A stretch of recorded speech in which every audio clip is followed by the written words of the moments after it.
Stewards Chapel. This is Don Pierson, and this is Tuesday's devotion. Don Counts is here with me, and I don't know whether you've seen him or not. My little dog just keeps coming in and out of the picture every now and then. We're in Ephesians chapter 4. I've been in Ephesians a lot for the last year, and this is not a new verse for us in devotions, but a different direction on it. So verse 27, let me just start with verse 25 of Ephesians 4.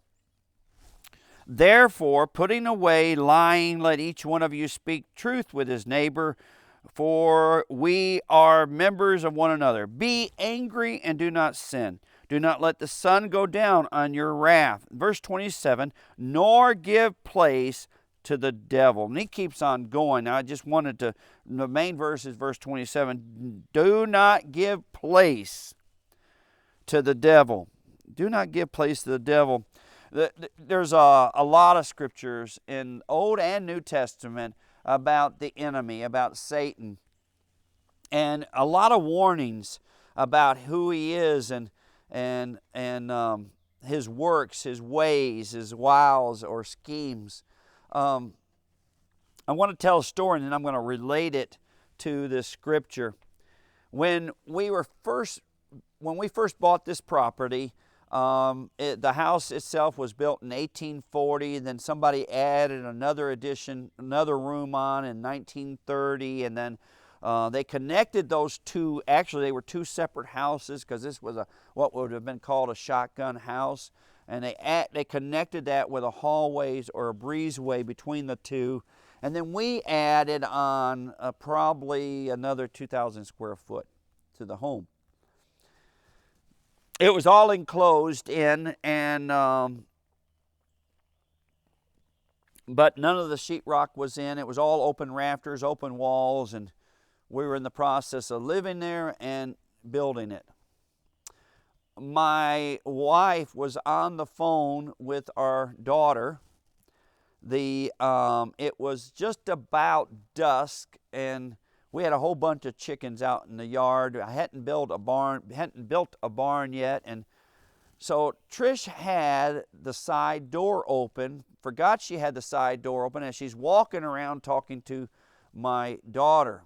All of a sudden, she starts screaming, and I go running. I'm outside. I go running to the house, and the house is filled with chickens.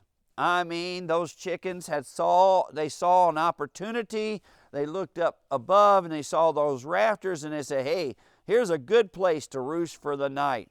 And so literally the house was filled with roosters. They were all up above. They were jungle fowl. I don't know what jungle fowl. Jungle fowl are beautiful. The roosters are jungle fowl. They have really long tails, can be up to 20-some feet long. Beautiful roosters. They were all jungle fowl crossed with bantam and game fowl, which means they could all fly, and they could fly really, really well. And that's what I wanted out here because of the predators. I wanted a bird that could be safe at night. Well, Trish is on the phone screaming about the chickens. My daughter's listening. We're laughing at the same time.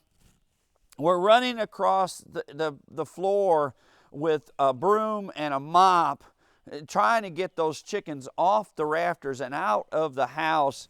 And all they would do is jump from one rafter to the other, to one rafter to the other, and it was back and forth. It took forever. Finally, Trish told our daughter goodbye and would call her later. And needless to say, it was not an easy job cleaning the house of those roosters and chickens.